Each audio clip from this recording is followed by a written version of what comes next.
Happy Wednesday, family. I hope you are all doing fantastic. Ooh, and I got good news today. Let's talk about what happens when a media platform keeps poking the public, advertisers, and basic common sense, and then acts shocked when the consequences finally arrive. Because right now, something very interesting is happening to GB News. And no, it's not a glow up. It's more like a slow, awkward financial diet they didn't sign up for. So here's the headline. Colt Beauty has confirmed that they've taken steps to make sure their ads will not appear on GB News again. Not "we're reviewing," not "we're thinking about it," not "we'll circle back." No, they said, in corporate polite language, "we're out." And honestly, when a beauty brand decides it doesn't want to be seen anywhere near your content, that's not just a business decision, that's a reputation statement. Because beauty brands live and die by image. They are not about to have someone shopping for skincare and suddenly get hit with a segment that feels like it belongs in a comment section meltdown. Now, Colt Beauty didn't just randomly wake up and choose this. This move comes after pressure from Stop Funding Hate, a group that's been consistently calling out advertisers for where their money ends up. And whether you agree with them or not, one thing is undeniable. They are effective. Because this isn't the first brand to quietly exit stage left. We've already seen names like IKEA step back, and let's be real, IKEA doesn't get involved in drama unless the instructions are missing and something has gone very wrong. Then there's Grolsch and Copperberg also pulling their ads. And at some point when multiple companies from completely different industries all start making the same decision, you have to stop calling it coincidence. That's a pattern. That's a signal. That's brands looking at the situation and collectively going, yeah, we're not attaching ourselves to that. Now, let's talk about why this matters. Because a lot of people hear advertisers pulling out and think it's just online drama. It's not. Advertising is the oxygen of media. No ads, no money. No money, no expansion. No expansion, you're stuck. Or worse. So when brands start pulling away, it's not just embarrassing, it's structural. It hits the business model. And what makes this even more interesting is the timing. Because while all of this is happening, there's been a growing conversation about the tone of coverage on GB News, especially when it comes to figures like Meghan, Duchess of Sussex. Now, listen. People can have opinions. That's not the issue. The issue is when coverage starts feeling less like journalism and more like a daily ritual of outrage. Because outrage might get clicks, but advertisers, they don't love chaos the way viewers sometimes do. Brands want safe environments. They want neutral, broad appeal, everyone feels comfortable here energy. They do not want to be sandwiched between heated segments that divide audiences and spark backlash. And here's the part that no one in those boardrooms wants to say out loud. Controversy is unpredictable. One day it drives engagement, the next day it sparks a boycott. And advertisers, they hate unpredictability more than anything. So what we're seeing right now isn't random. It's brands recalibrating. It's companies asking themselves, is this platform helping our image or quietly damaging it? And increasingly, the answer seems to be not great. Now, let's address the elephant in the room. Some defenders of GB News will say this is cancel culture, or that companies are being pressured unfairly. But here's the reality. No one is forcing these brands at gunpoint to leave. These are billion-dollar companies with entire departments dedicated to risk assessment. They are making calculated decisions, and those decisions are based on one thing: how consumers feel. Because at the end of the day, if enough people start associating your brand with negativity, you don't argue with them. You move. Quietly, quickly, and without looking back. Now, let's talk about presentation and personalities for a second. Because while a network is bigger than any one person, the tone set by its presenters matters. Voices like Nana Aka and others on the platform contribute to the overall atmosphere. And whether viewers love that energy or not, brands are clearly evaluating it differently. Because again, advertisers are not fans. They're not there for the debate. They're not there for the drama. They're there to sell products. And if the environment starts feeling like a battleground instead of a storefront, they leave. Simple as that. Now, here's where it gets even more interesting. Because once one brand leaves, it lowers the barrier for others. No one wants to be first, but once someone breaks the seal, suddenly it's a trend. And trends in advertising can move fast. So what we might be looking at right now is not just isolated exits, but the early stages of a domino effect. And if that happens, that's when things get serious.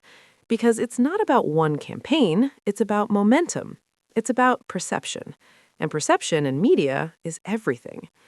Now let's zoom out for a second, because this isn't just about one network or one set of brands. This is part of a bigger shift. Audiences are louder than ever. Campaigns are more organized, and brands are more cautious. They are watching everything, tracking everything, and adjusting in real time, which means platforms can't just rely on attention anymore. They need trust. They need stability. They need advertisers to feel comfortable. And if they don't get that, well, you're seeing what happens.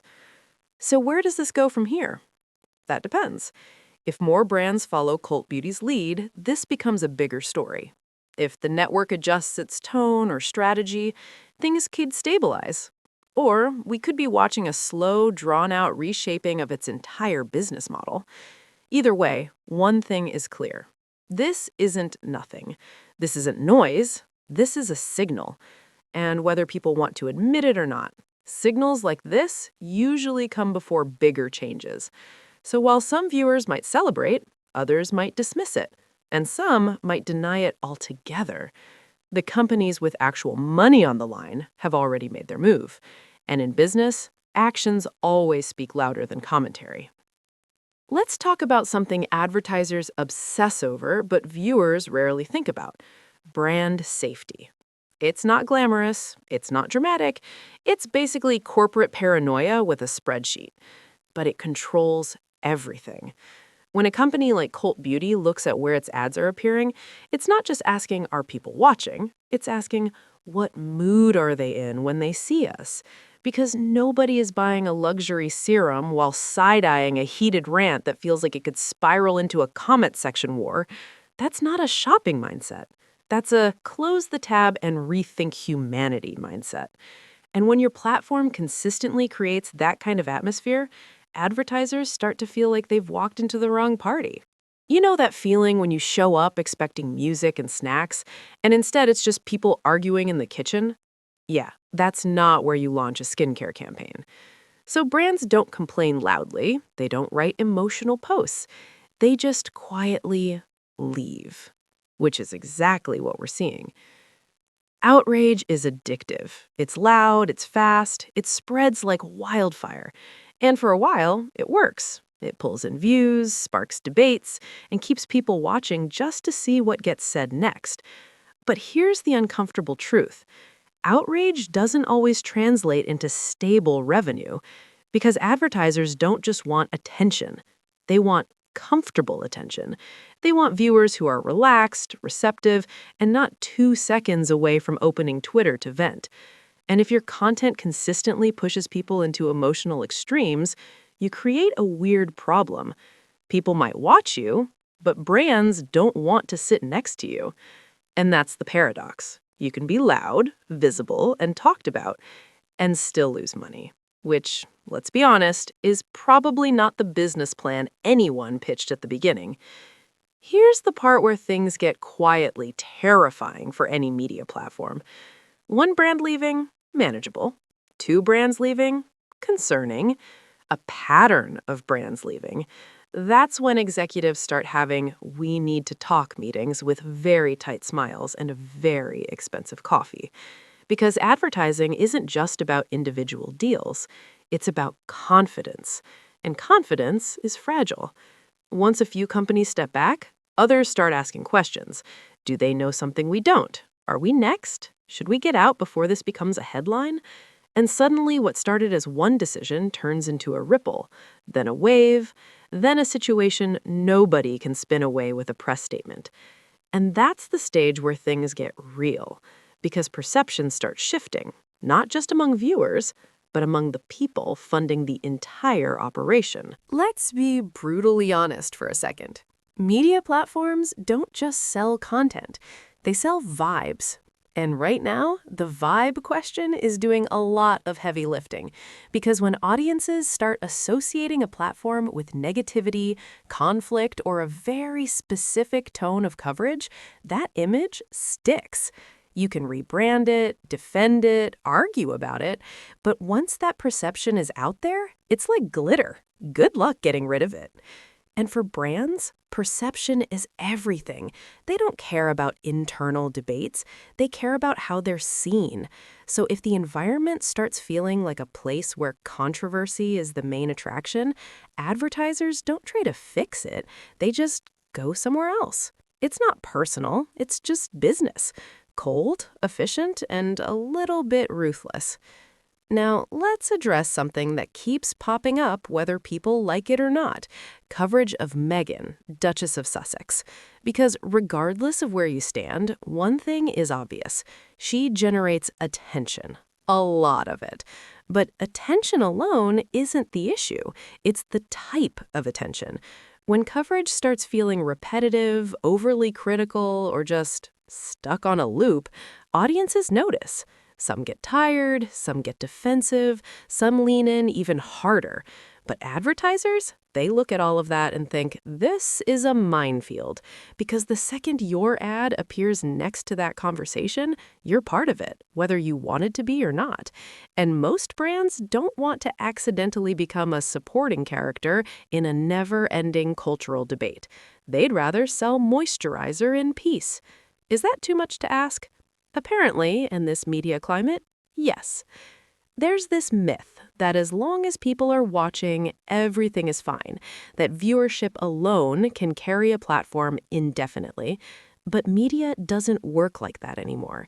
You can have an audience and still struggle financially because not all audiences are equal in the eyes of advertisers. Some are seen as highly valuable, others less so. And if brands start deciding that your audience isn't the kind they want to market to, or that the environment around that audience is too risky, then views stop translating into revenue. And that's when things get awkward. Because now you're popular, but not profitable. And that's not a position any network wants to be in. Something else is happening here, and it's bigger than one channel. Power is shifting. Not dramatically, not overnight, but steadily. Audiences are more vocal, campaigns like Stop Funding Hate are more organized, and brands are more reactive. Which means the old model of say whatever, the ads will come anyway, doesn't hit the same anymore. Now everything is connected. Public sentiment, advertiser decisions, platform reputation, it all feeds into each other. And when one part shifts, the others follow. So what we're seeing isn't just a few brands leaving, it's a reflection of a system adjusting itself in real time. Messy, imperfect, sometimes inconsistent, but very real. At the end of the day, this isn't about personal feelings. It's not about who likes who. It's not even about who's right or wrong in the endless debates. It's about money. And where that money chooses to go. Right now, some of it is choosing to go elsewhere. And in business, that's the only signal that truly matters.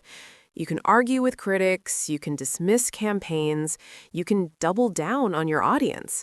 But when advertisers start walking away, that's not noise. That's not drama. That's not something you can just talk over. That's the kind of message that forces change, whether anyone wants to admit it or not. You're really milking this story like it owes you rent. Fine. Here are 2 more clean, sharp paragraphs to slot in without repeating yourself. At some point, you have to ask what kind of environment makes a beauty brand look around and say, this is not where we belong. Because this isn't a controversial tech product or political campaign. This is literally skincare and makeup. If even that industry is stepping back, it tells you the atmosphere isn't just edgy or opinionated, it's uncomfortable for businesses that rely on broad, feel-good appeal. And when a platform becomes the place brands quietly avoid rather than compete to be on, that's not a temporary hiccup. That's a reputational shift happening in real time. What makes it even awkward is that none of these companies are making dramatic exit speeches. No long press tours, no emotional breakdowns, no public fights. Just calm corporate language and a polite disappearance. And honestly, that silence is louder than any debate on air. Because when brands stop arguing and simply remove themselves, it means they've already made up their minds. No back and forth, no negotiation, just a quiet, we're done here, while the platform is still trying to act like everything is perfectly fine. That's the kind of disconnect that doesn't fix itself overnight. Thank you to Stop Funding Hate Community. Thank you. Thank you for watching, family, and I will see you in the next one.